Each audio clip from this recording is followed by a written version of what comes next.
Bienvenidos a una edición más de Derecho a lo Derecho y hoy tenemos el enorme placer de estar en la Facultad de Jurisprudencia con el maestro Óscar Nájera Davis. Muchas gracias, muy agradecido por esta plática, por esta entrevista. Bueno, aunque no es mi casa, pero bienvenidos a su casa porque pues también por extensión es mi casa, el alma mater. Bienvenidos. Gracias. La verdad es que me gusta mucho estar aquí. Creo que es para la profesión es como representativo, ¿no? Claro. Incluso me ha tocado estar en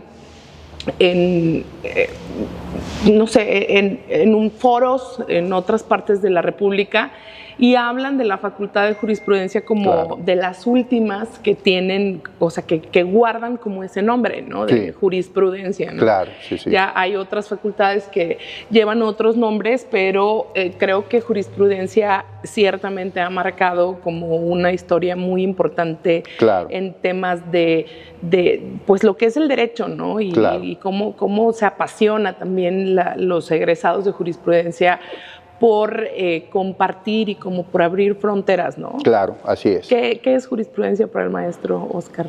Pues mira, obviamente como cualquier egresado de su escuela siente un profundo amor, así lo siento yo. Fue la escuela que me dio mi perfil profesional, del cual he tenido la oportunidad de vivir, de salir adelante. Y entonces pues hay un enraizamiento sentimental muy fuerte. Y claro, como bien lo decías tú, pues es una escuela icónica dentro de Coahuila, incluso es una escuela que ha tenido un prestigio a nivel nacional y no se diga en el norte de México. Y efectivamente, el nombre de jurisprudencia viene porque precisamente hacia los años, en la primera parte del siglo XX, la ciencia del derecho se denominaba jurisprudencia. Diferente de la fuente formal del derecho, que vendría siendo pues todas las ejecutorias que hacen los ministros, los magistrados, de la interpretación de la ley. Luego a veces eso no se entiende, entonces la palabra tiene dos nociones y entonces aquí se adoptó primero escuela de leyes, ¿sí? Y luego transitó a escuela de jurisprudencia y cuando ya tuvo su división de estudios de posgrado, a facultad de jurisprudencia. Y entonces, bueno, pues es el nombre que pervive y con la cual la identificamos. Ahora los jóvenes en esta nueva, pues como es modalidad de reducir los nombres, le dicen cariñosamente juris. A algunos no les gusta, a mí me parece que cada generación va imprimiendo su sello personal y bueno, el sello ahora es que le llaman juris precisamente por esta noción de facultad de jurisprudencia. Claro, sí. y yo no soy egresada de jurisprudencia, pero sí. Me puedo dar cuenta de que para ustedes significa como algo, o sea, como mi facultad y sí, claro. como, con mucho cariño, ¿no? Claro. Ven con mucho cariño, cosa que siempre he reconocido. Sí. La verdad es que siempre he reconocido eso. Mi productora es egresada de la Facultad de Jurisprudencia. Creo que la conozco, sí. La licenciada Era más chiquita que yo, sí, pero... Ajá. Y dice que es la gloriosa Facultad de Jurisprudencia. Sí. Y me dijo, lo tienes que decir así, aunque válgame tú no seas Dios. de jurisprudencia. Y pues como es la productora, yo no quiero tener problemas. Fíjate, déjame aclarar algo. Esto de gloriosa, bueno, es algo más que por cariño. Porque luego algunos periodistas critican de por qué gloriosa, pero la verdad es que no tiene ninguna denominación formal de gloria, ¿sí? De gloriosa.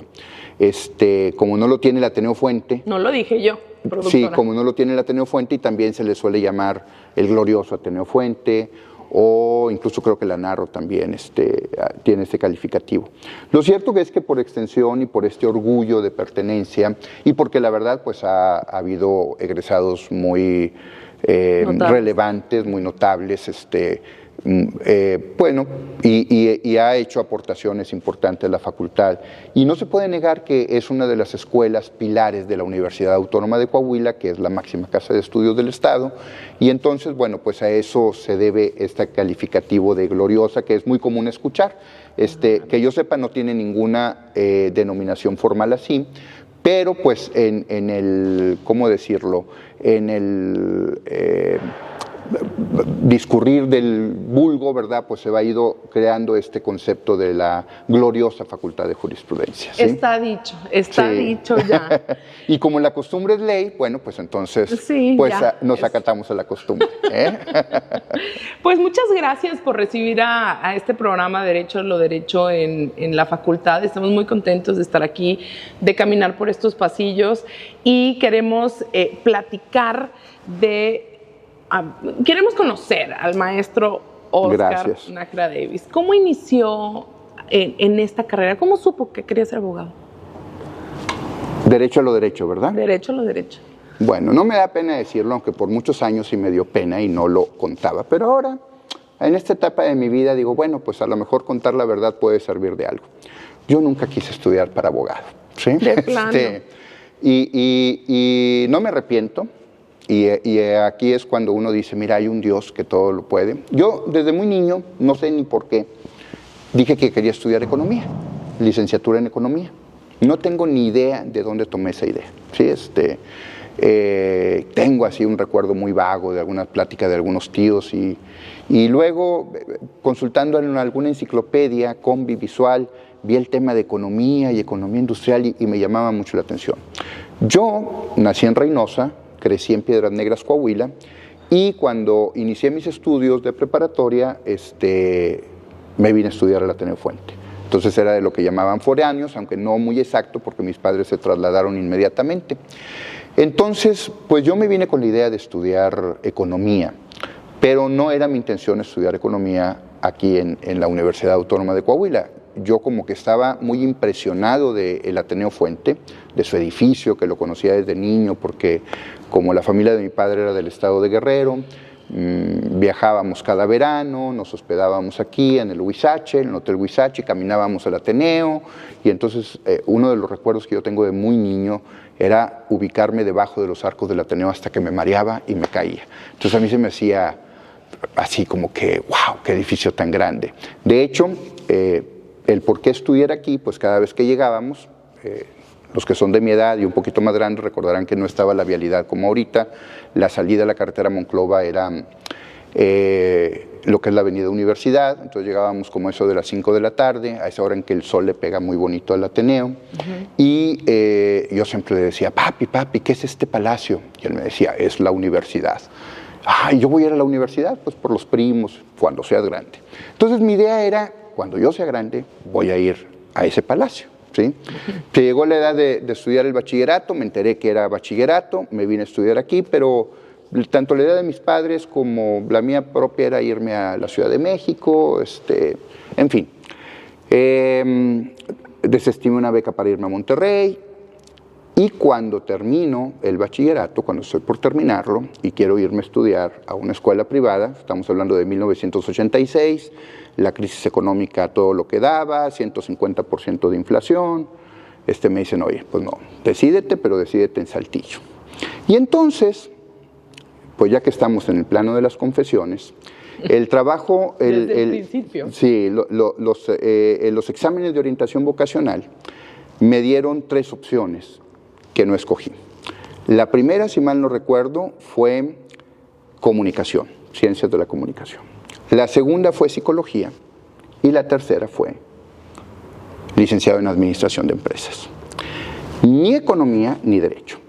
Aunque siempre fui una persona muy formalita y muy seria, entonces era muy común que me dijeran el IC, o tú cuando seas grande vas a ser licenciado, por extensión abogado, ¿verdad? Entonces como que había mucho eso. Yo recuerdo que el día que fui a sacar ficha acá atrás de Ciencias Químicas, mi grupo de amigos del Ateneo, hombres, la mayoría iba a entrar aquí a leyes, como le conocíamos a jurisprudencia. Y varias amigas iban a entrar a psicología. Y entonces, sabiendo que yo tenía la opción de psicología, recuerdo muy bien que me decían algunas, no, psicología, Davis, por el apellido materno, ¿no? No, a leyes.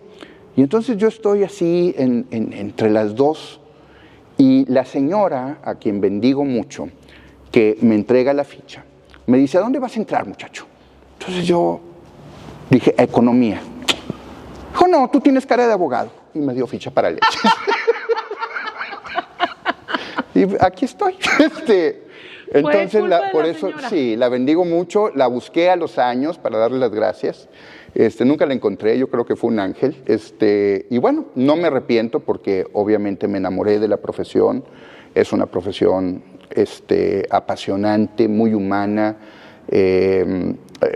Aunque hoy ya la tienen excluida de lo que es el área que conocemos como humanidades, pues por muchos años se dijo que esta era la carrera principal, la profesión principal, la reina de las humanidades, porque pues le tienes que hacer un poco al psicólogo, al comunicólogo, al administrador, y finalmente pues el orden social está regido por normas jurídicas, y las normas jurídicas están en todos lados. Entonces, pues yo agradezco mucho y bendigo a esa mujer que me dio la ficha para leyes, no haberme revelado ante eso, y bueno, hice la carrera aquí y con mucha satisfacción. Así fue como escogí estudiar para abogado. No lo hubiera imaginado. Pues yo, imagínense, me daba pena contarlo hace algunos 10, 15 años, pero ya ahorita digo, bueno, pues esa fue la verdad. ¿Sí? Es una bonita historia, la verdad, claro. Porque cualquiera podría imaginarse que, por ejemplo, en mi caso, yo desde muy niña dije que quería ser abogada. Claro. Y eso es como lo que siempre se escucha, no, yo siempre supe, pero la realidad es que a veces cuando estamos en ese momento de la vida,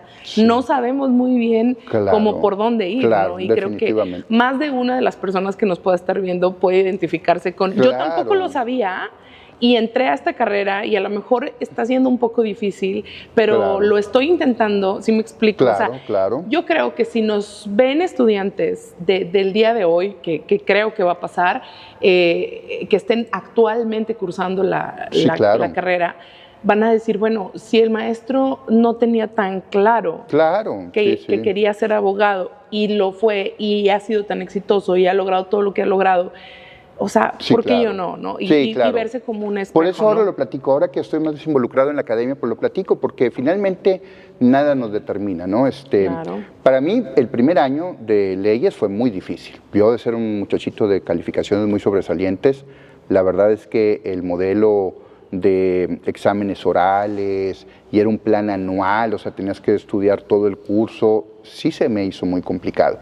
Ya en segundo año me regularicé muy bien y luego ya me enamoré, bueno, yo creo que me enamoré desde los primeros días de clases, ¿no? El edificio es un edificio que te invita a estar a gusto y la dinámica de la vida interna pues es muy apasionante porque pues hay una convivencia muy intensa y es una escuela históricamente muy complicada, muy pesada en su modelo de aprendizaje.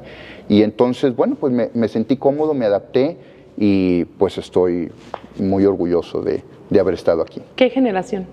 Generación 43. Muy bien. Sí. ¿Qué compañeros de la generación? O sea, pues hay muchos muy destacados, todos son muy destacados. Claudia Rangel es una fiscalista muy destacada de aquí, doctora en Derecho Fiscal. Su socio Héctor Rivera Nava, que es litigante. Juan Enrique Sánchez García, que se dedica al tráfico y comercio exterior y que acaba de impulsar un clúster en logística. La juez en retiro Rosario Moreno Ruelas, la juez que está en Querétaro María Cecilia Madero Viro, Rosalinda Garza García, que ahora está muy involucrada en el tema de mediación, Ofilia Guerra Faime, que está en las áreas de el Instituto de Capacitación, Carla Willock, que es deportista, escaladora con reconocimiento internacional, Sandra Ramírez, que fue juez también en materia civil. ¡Qué generación! ¡Qué generación! Sí, la verdad es que Heriberto Fuentes Maciel, que fue diputado y subsecretario y subprocurador de Piedras Negras, Armando Balcés, ya que se nos adelantó, también fiscalista muy reconocido, y bueno, hay que me disculpen, Edmundo Martínez, que es notario, en fin. Si falta alguno. Sí, sí van a faltar porque todos son completamos muy... los 45 minutos. Sí, una generación de 45, 50... Ernesto del Bosque, que fue también magistrado federal. ¿Así son todas las generaciones? O sea, ¿así de grandes, de extensas? Sí, yo creo que ahora cada vez más. Cada vez más. Okay. Sí. ¿Y por qué cuando lo invitaste a hacer esta entrevista y pensábamos si en el estudio o aquí, ¿por qué aquí? O sea, ¿por qué se siente tan como que tan apegado a...? Pues mira, porque precisamente como me hiciste la observación de que platicaríamos un poco de lo que era mi vida profesional y aquí nació esta vida profesional, sentí más cálido poder hacer esta plática aquí en la Facultad de Jurisprudencia, que además se ha intentado desde siempre, pero yo creo que el actual director Alfonso Yáñez lo ha logrado, hacer extensiva esta casa. Cada sábado de fin de mes se desarrolla un proyecto, ahorita van a ver ahí en los jardines, que se llama Juris Te Orienta, donde se abre la puerta a la sociedad para que venga, exponga sus problemas y se le orienta, no se les atiende porque no siempre hay esa capacidad, pero sí se les orienta a dónde pueden ir para resolver sus problemas en el sector público o incluso en el sector privado. ¿Quién hace estas horas? O sea, ¿quién lleva a cabo de forma material esta orientación? Bueno, la dirección directamente es un programa que lo tiene y la Secretaría Técnica es la que organiza y convoca a abogados de aquí de la facultad, maestros, a las dependencias y ellos son los que organizan con el apoyo de alumnos. Entonces, cada sábado de fin de mes se hace esto y esto pues lo traigo a colación precisamente porque yo participo mucho de esta idea de que la Facultad de Jurisprudencia, la Universidad Autónoma de Coahuila, siendo la universidad de la sociedad de Coahuila, pues debe estar abierta a poder ayudar a la sociedad. Claro, sí. Entiendo. Ahora que ya sabemos cómo es que llegó a la Facultad de Jurisprudencia, quiero que platiquemos un poquito de su experiencia profesional. O sea, ahora sí que si vamos a hacer una línea del tiempo de la experiencia profesional del maestro, ¿cómo podríamos hacer? O sea, ¿con qué empezamos? Pues bien, yo cuando recién egresé de la facultad tenía la intención, que no la cumplí, de hacer mi posgrado en la UNAM. ¿Sí? Finalmente lo pude hacer en la Iberoamericana y terminarla en México, pero mi idea era hacerla incluso en Derecho Privado. Siempre tuve la noción, como tenía mucho interés por los temas económicos, entonces, pues pudiéramos decir que las 4 etapas de mi vida profesional las puedo dividir en lo que fue el sector público, luego lo que fue la asesoría y el litigio, luego lo que fue la judicatura y ahora finalmente lo que es básicamente la docencia. ¿Sí? Ahorita que hice línea del tiempo no se me había ocurrido, pero esos serían como que los 4 rubros. Cuando yo egresé y hasta el año de 2002 trabajé en el sector público. Mis primeros trabajos fueron en México, en la Secretaría de Gobernación, en las áreas de análisis político, y entonces me desarrollé en lo que fue políticas públicas y análisis político. Cuando concluí aquí en el estado de Coahuila esas tareas, seguí en el sector público directamente en Petróleos Mexicanos, como secretario particular de 2 directores de Petróleos Mexicanos. Y bueno, pues como son ciclos, se agotó ese ciclo y entonces por fin pude estar en lo que era algo que pues todo mundo ambiciona, ¿no? Lo que es el área de litigio y mi despacho, ahí en el edificio Lomelí. Y obviamente pues empecé básicamente dando asesorías más que tomando litigios, litigiaba con otros compañeros, específicamente con Héctor, mi hermano, que él empezó y estuvo más tiempo en el tema de litigio. Lo digo con mucho orgullo porque si a alguien le aprendí fue al licenciado Adolfo Ramos Maldonado, que me tuvo ahí en su despacho y me entrenó. Y después llegó la invitación para ser magistrado del Poder Judicial. La verdad es que llegó a una edad muy temprana, yo tenía recién cumplida la edad para hacerlo y recibí la invitación, obedeciendo pues a factores circunstanciales. Yo creo que el más importante es que ya en la agenda estaba la necesidad de ver el cambio del modelo escrito a los juicios orales y bueno, pues se requería gente joven, que estuviera abierta al cambio, que pudieran hacer propuestas y entonces me tocó presidir la Comisión de Juicios Orales por un periodo, en 2 ocasiones y son periodos más o menos largos y fue parte de mi contribución. Bendito sea que llegaron los juicios orales. Sí, qué bueno. Como todo, pues tienen procesos evolutivos, involutivos, hay avances, hay cosas que nos va a llevar tiempo perfeccionar, ¿verdad? Pero Pero bueno, me tocó estar en esa tarea muy, muy interesante. Y cuando ya concluyó mi periodo constitucional de 15 años, pues el hecho de que yo formé parte del Consejo de la Judicatura, con todo lo que esto implica, haber evaluado jueces, haber sancionado, haber promovido, pues consideré que el tema del litigio no era compatible ya con las nuevas funciones. Y pues la docencia siempre ha sido algo que me ha gustado, creo que, bueno, mis alumnos serán mis mejores y más rudos jueces, pero trato de hacer mi mejor esfuerzo para explicar los temas. Y entonces, materias? Pues mira, históricamente he dado teoría económica. ¿Sí? En sustitución del licenciado Mariano Fuentes. ¿Cómo quedó con economía? Sí, algo sí, por ahí, claro, claro. Y por muchos años nada más di teoría económica. Okay. De hecho, como siempre tenía actividades muy pesadas en el sector público o en el sector privado, nunca me comprometía a dar más de una clase. Y la clase que daba era la de teoría económica, en sustitución de mi maestro Mariano Fuentes del Bosque. Y por muchos años di nada más esa materia. Ya siendo magistrado, como estaba en la sala penal, me invitaron a dar delitos en particular en sustitución del maestro Celestino Torres Mata. Y a partir de ahí, pues di algunas diversas materias. Vaya, no como maestro permanente, porque nada más daba delitos y teoría económica, punto. Pero cuando se presentaron algunos problemas en la facultad, que hubo una renuncia masiva de profesores, pues tuvimos que sacar el semestre y después de ello, ya cuando me retiré del Poder Judicial, se ha ampliado el espectro de materias. Tengo muchos años dando introducción al estudio del derecho y teoría económica en el primer semestre. Y en el segundo semestre, en el semestre, más bien quiero decir, en la segunda etapa, el que va de enero a agosto, a junio, doy teoría del delito y derecho procesal penal. Ok. Sí. Básicamente en eso me he centrado. Sí. Y muy bien. ¿Y qué viene para el maestro?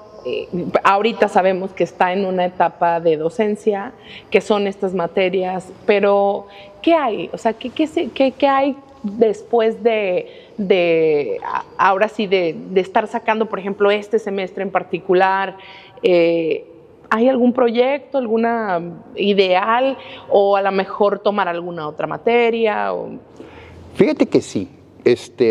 A ver si me resulta, porque la verdad de las cosas es la primera vez que tengo muy claro qué quiero hacer en el futuro y a lo mejor no va a ser que me falle, ¿verdad?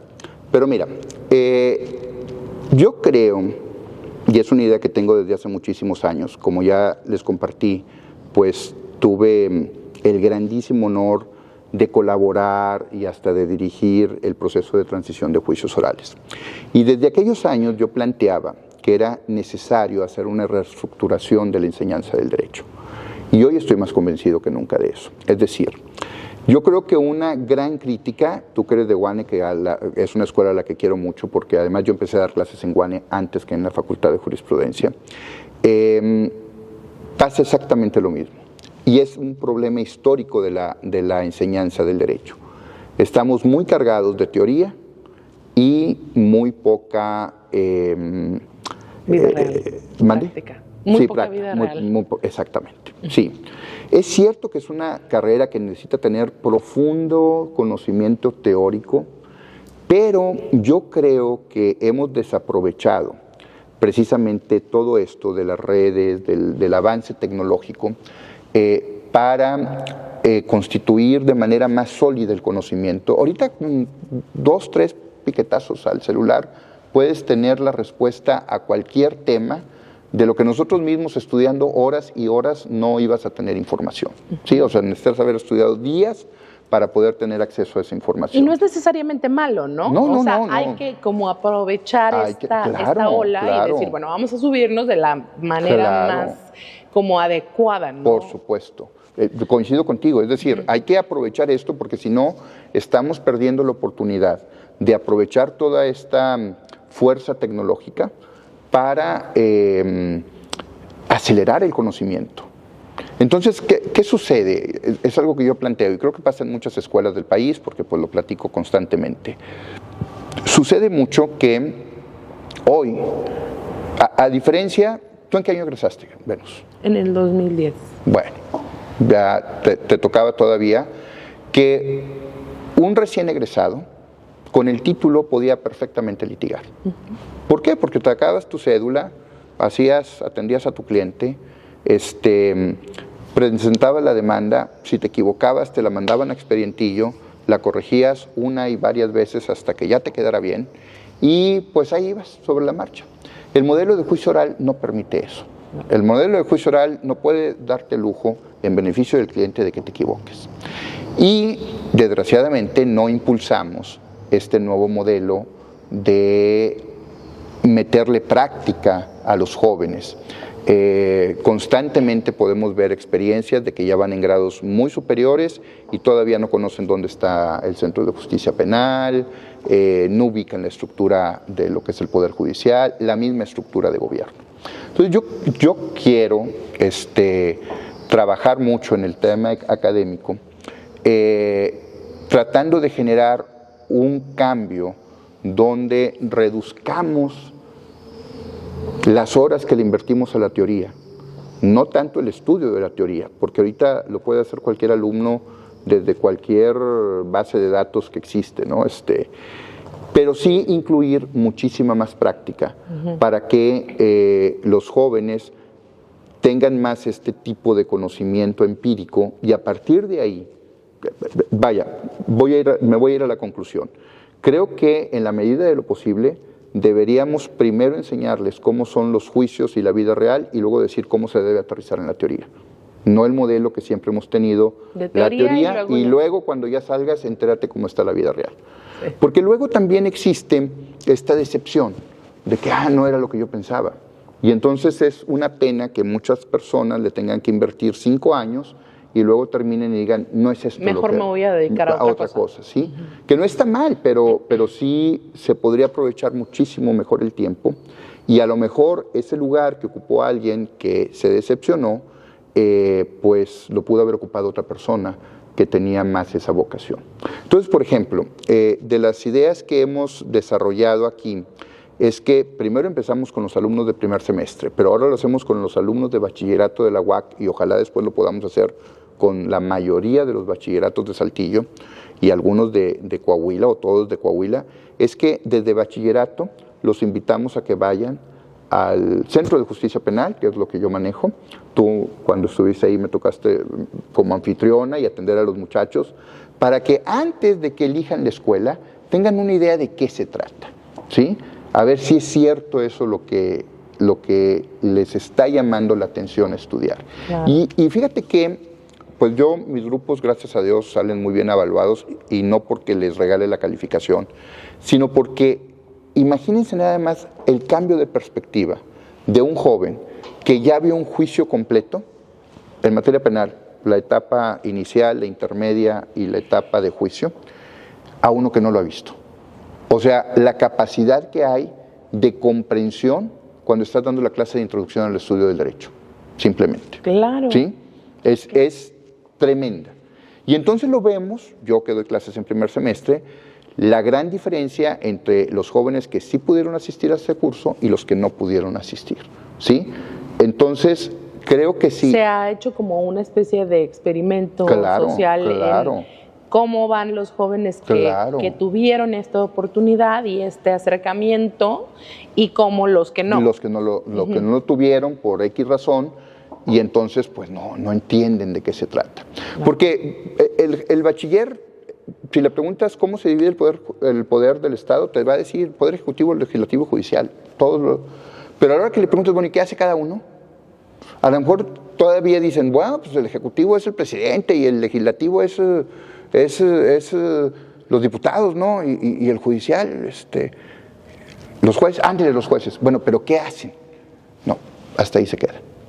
O no tienen conciencia de qué es toda la tarea que implica. Cuando es una política pública sumamente importante, yo siempre lo he discutido desde que llegué al Poder Judicial. Actualmente en Coahuila somos más de 3 millones de habitantes y más o menos el número de expedientes que hay abiertos andan arriba de 200,000. ¿Sí? Entiendo que se ha reducido, pero andan en 280,000 más o menos. Si redondeamos esto a 2 partes, quiere decir entonces que hay 560,000 personas involucradas, ¿sí? O sea, una sexta parte de la población. Y si a eso vemos que cada juicio trae un impacto a la familia, el laboral, el arrendamiento, no se diga el divorcio, entonces el impacto es altísimo. O sea, es una política pública, quizás la política pública más importante que tienen todos los estados, ¿sí?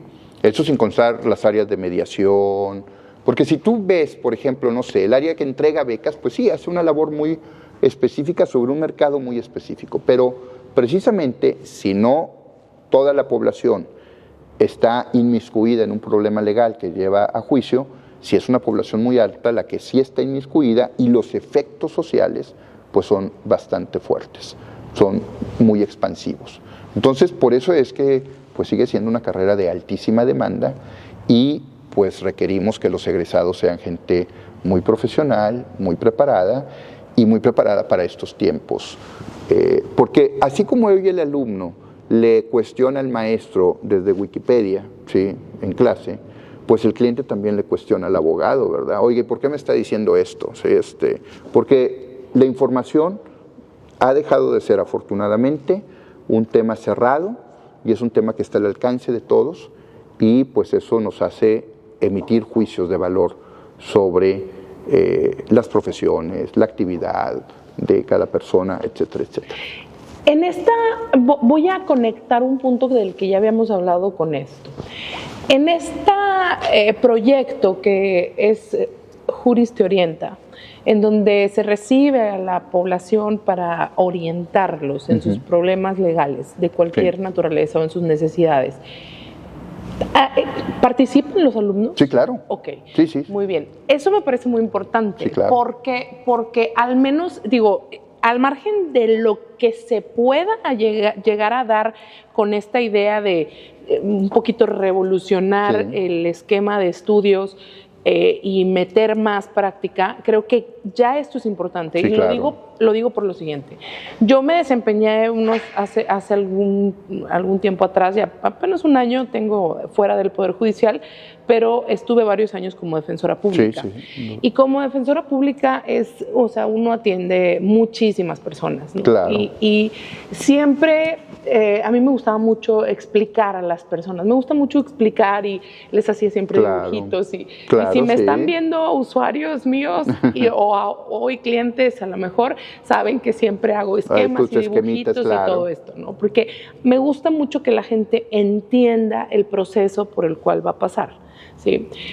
Y siempre, y lo digo con mucho respeto para cualquier colega no importa qué universidad, hay muchos colegas que les gusta como mantener la información más... Sí, en secrecía, ¿no? Sí, como más resguardada. Y a mí, por el contrario, me gustaba más explicarles todo, a qué van, cómo va a ser esta audiencia, empieza así, luego sigue esto, y vamos a pasar esta parte, y estos son sus derechos. Y siempre con mis becarios o con mis practicantes que tuve en la defensoría, porque siempre me gustaba mucho tener practicantes, les decía, siempre explíquenle a la gente, o sea, siempre explíquenle, porque ¿saben qué? O sea,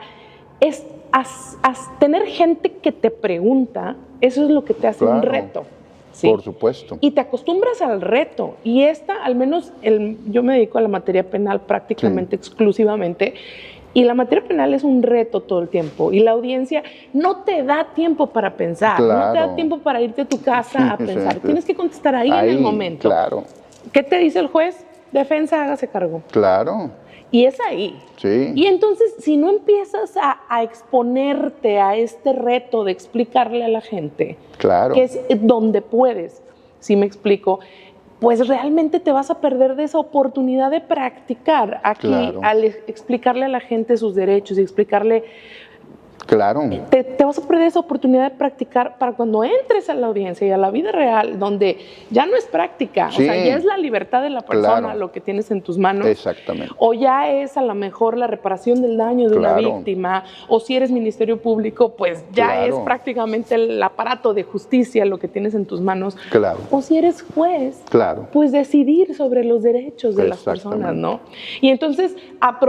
¿cómo quiero conectar? Regreso a esta parte de Juris Te Orienta, pues que felicidades por esta parte de ahora sí que darles la oportunidad a los chicos de que se empiecen a explayar, ¿no? Claro, sí, sí. Pero qué padre que lo quieran llevar a otro nivel. Por supuesto. Decir, vamos a meterlos desde chiquitos, claro. O sea, desde chiquitos me refiero a los primeros semestres, sí, claro, ¿no? Claro.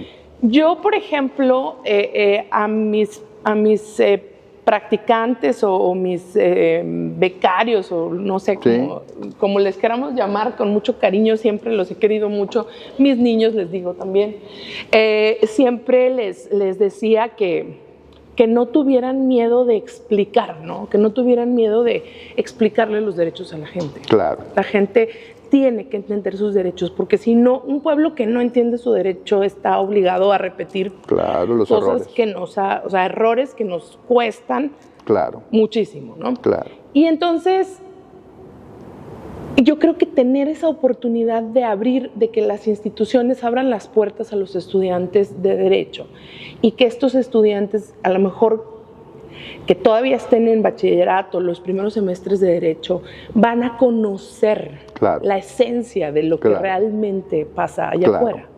Sí, y eso creo que es muy, muy importante. O sea, definitivamente. Es una idea que yo creo que va a cambiar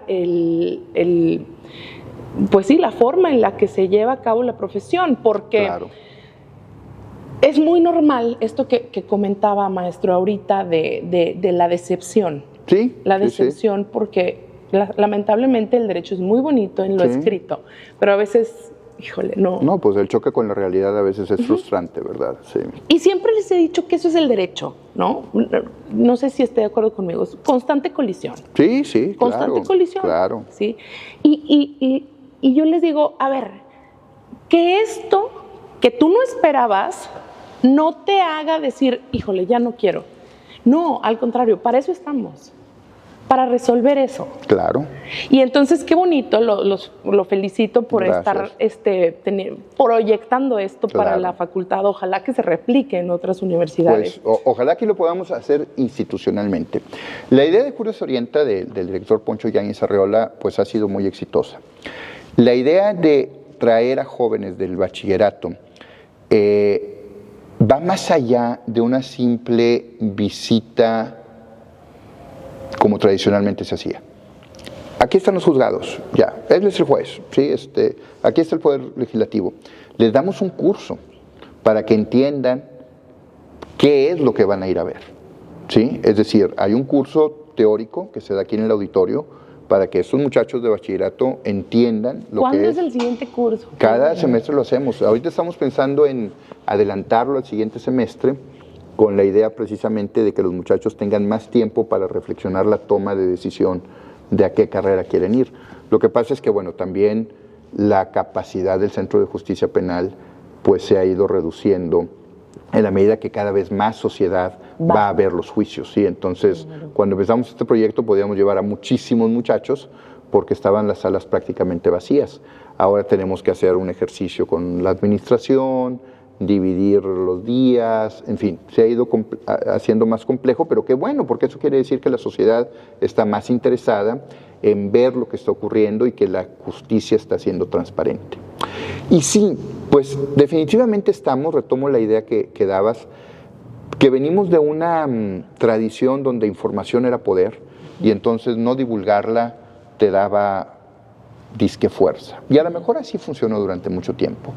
Pero lo cierto es que ahora, con el arribo de la tecnología, pues la información está al alcance de quien la quiera buscar, ¿sí?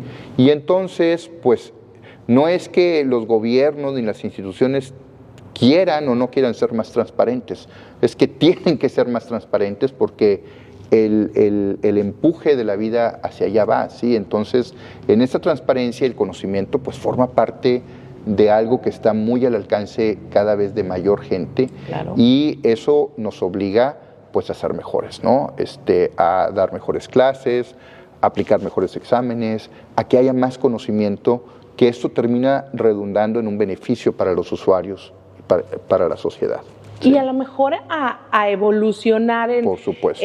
A lo mejor pues ya sabemos cómo está el tema de la inteligencia artificial, el trabajo que siempre había sido como, no sé, a lo mejor el trabajo de tantas cuartillas o el ensayo, a lo mejor ya no va a ser lo de hoy, probablemente. Yo pienso eso, Pero, yo pienso eso. ¿por qué? Sí. Porque ya eso lo resuelves muy fácil. Claro, ¿Sí me explico? Exactamente. O sea, lo resuelves muy fácil sin realmente involucrarte. Deberíamos de pensar, yo pensaba en, ay, si yo fuera algún día catedrática, yo creo que yo quisiera aprovechar, no sé, esta publicidad que se le da todos los viernes a las nuevas, a las nuevas tesis de las salas o de los tribunales colegiados para que los chicos empiecen como a involucrarse en eso, ¿no? Sí, claro. Y no va a haber manera, aunque uses alguna inteligencia artificial, tienes que ponerle algo de humano a eso. Sí. Entonces, otra de las cosas que creo que es muy importante rescatar es que si a los chicos los llevamos desde muy pronto a las salas de audiencia, a los juzgados, creo que también se pueden quitar muchos vicios que van entrando cuando ya te graduaste y ahora sí vas a los juzgados. Claro. Creo que puedes agarrar muchos vicios propios de la naturaleza de cómo se van resolviendo los problemas. Sí.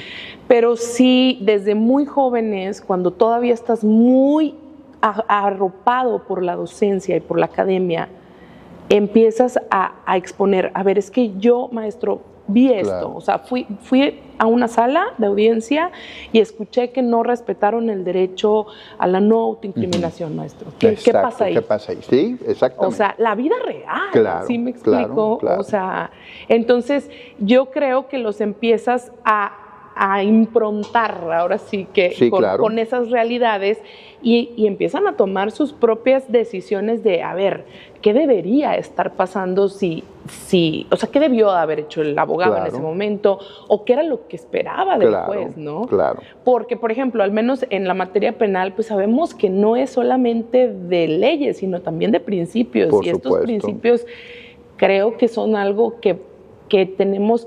Siempre he dicho, tienes que tener claros los principios que rodean a la materia. Por supuesto. Para poder decir, esto no me checa. O sea, a lo mejor no sé qué artículo lo diga o no lo diga, pero no va con el principio de la materia. ¿Sí me Exactamente. explico? Vamos a decir, publicidad. ¿Sí me explico? Sí, por supuesto. No te sé decir.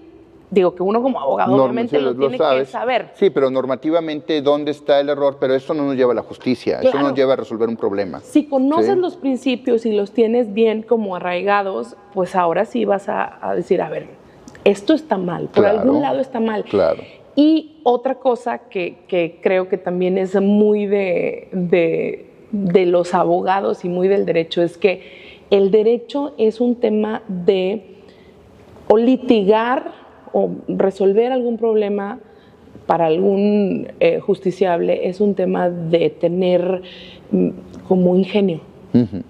Porque si haces las cosas nada más como de manual, a veces no resuelves. No vas a resolver nada. Y hay que tener ingenio, ¿no? Para, a ver, sí, la ley dice esto, pero a lo mejor hay alguna fracción que es como abierta y que da oportunidad a que yo lleve mi imaginación a otros puntos y considero que esta idea de acercarlos más a la práctica, pues enhorabuena, yo creo que va a ser... Pues creo que como profesor tengo ese reto y yo espero que veremos cómo podemos ir haciendo. Ya mis materias cada vez tienen menos temas teóricos y en la medida de lo posible trato de introducir más temas prácticos. Sí, a ver qué va. Ese sería así como que lo que veo en el futuro inmediato. Pues me encanta, ojalá que, me encantaría que nos invitara a este proyecto. Claro, empezando con Juristorienta. Me encantaría. Nombre, por supuesto que sí. Me encantaría que pudiéramos venir. Nombre, al contrario. ¿Va a haber Juristorienta en este obviamente mes ahorita también, no, por las vacaciones no, pero en septiembre se retoma. Y prácticamente es septiembre, octubre, noviembre. Y luego es enero, febrero, marzo, abril. sí. Un compromiso hecho. Yo por algún tiempo estuve participando en un programa que era también como una clínica jurídica para enseñar a las y los estudiantes a qué es el juzgado, qué son las primeras cosas que debes de saber, desde la oficialidad de partes y todo esto. Creo que retomar esta parte y sobre todo atenderlo mucho. En mi caso particular, yo empecé a practicar desde el segundo semestre y la verdad no tiene igual. O sea, practicar desde el segundo semestre, yo sé que más me toleraban. O sea, yo sé que más me toleraban que... Pero fíjate, esa es una gran ventaja que tiene Guane, que históricamente ha tenido Guane, ¿no? Que por sus horarios permite que los muchachos se vayan a hacer ya una práctica y eso es una alimentación incomparable. Desde el segundo semestre me tocó estar en lo que era antes Procuraduría General del Estado. Muy bien. Y me acuerdo que estaba en el área de no ejercicio de la acción penal. Sí. Entonces estaba revisando las carpetas que, bueno, ¿y aquí por qué no se ejerció? Ah, no, pues no se ejerció porque, no sé, porque fue un accidente que tuvo la abuelita con el niño y entonces por eso no hubo ejercicio, no había necesidad. Y desde ahí después tuve la oportunidad de estar con el magistrado Berchelman ahí en la sala. Primero estuve con la maestra Zubaldea en la secretaría. En la secretaría. Y luego con el magistrado Huereca. Ah, ok. Cuando fue presidente de la sala. De la sala, sí, Alejandro Huereca Santos, sí. Sí, y después con el magistrado Berchelman. Claro. Y ya después de eso ya me tocó iniciar mi carrera, ahora sí ya profesional, ya egresada. Estuve en la Administración Fiscal General. ¿Por qué aprovecho para decirlo? Porque creo que esta historia empata mucho con lo que usted está diciendo. Sí. ¿Por qué? Porque desde que estuve en segundo semestre yo siempre les pedí a mis maestros que me tocaban de la práctica que me dieran alguna carta de recomendación, porque tu currículum lo empiezas a formar desde que eres un estudiante. Claro, totalmente. Y es muy diferente un estudiante que ya tuvo como esa oportunidad de estar en la vida real, viendo en aquel entonces eran carpetas, ¿cómo se les llamaba? Las averiguaciones previas. Las averiguaciones previas. Sí, y ahora que son las carpetas de investigación. Pero empiezas a hacer ese contacto, ¿no? Con la realidad y sobre todo cuando ya te gradúas, que tu currículum cuando menos diga, bueno, pues sí, estuve haciendo mi práctica aquí, estuve haciendo mi práctica acá y pues ya te permite como moverte de ya no eres tan ajeno, ¿verdad? No eres tan ajeno y sobre todo, híjole, traes como un aspecto humano no tan teórico, ¿no? Sí, un aspecto muy humano. Que es muy importante. De cómo resolver las cosas. Enhorabuena. Pues Venus, qué gusto con esta plática. Sí, ojalá que podamos retomar cuando otra práctica. Quieras, y si quieres la próxima, te invito a Juris Te Orienta para que tu equipo, a Elda, la saludamos, para que lo puedan ver y ver. Es comandanta Elda. Jefa de producción, cómo no, mi compañerita. Entonces, con mucho gusto y cuantas veces quieran, yo encantado de platicar del tema que guste. Muy contenta, muy contenta. La verdad es que traía otras preguntas como más familiar y más a ver quién es, pero yo creo que estuvo otro día, perfecto. O le seguimos como quieras, pero si quieres otro día le seguimos y con mucho gusto. Sí, yo creo que vamos a tener que retomar la parte 2 de la entrevista. Perfecto. Porque me gustaría saber, ahorita hablamos mucho de la docencia, pero quiero conocer esa parte de jurisdiccional, la parte del litigante no me la quiero perder. Ok. Entonces me encantaría que hubiera una parte 2 de la entrevista. Claro que sí, por supuesto que sí, encantado de la vida. Y que nos presentara, en esa parte 2, ¿qué tal que nos organizamos para que nos presente así como que aulas de la universidad? Claro, sí, por supuesto que sí. ¿Va? Encantado. Un hecho. Mija, muchas gracias y muy agradecidos. Gracias. Saludos a todo el canal de Derecho a lo Derecho. Gracias, esto fue Derecho a lo Derecho.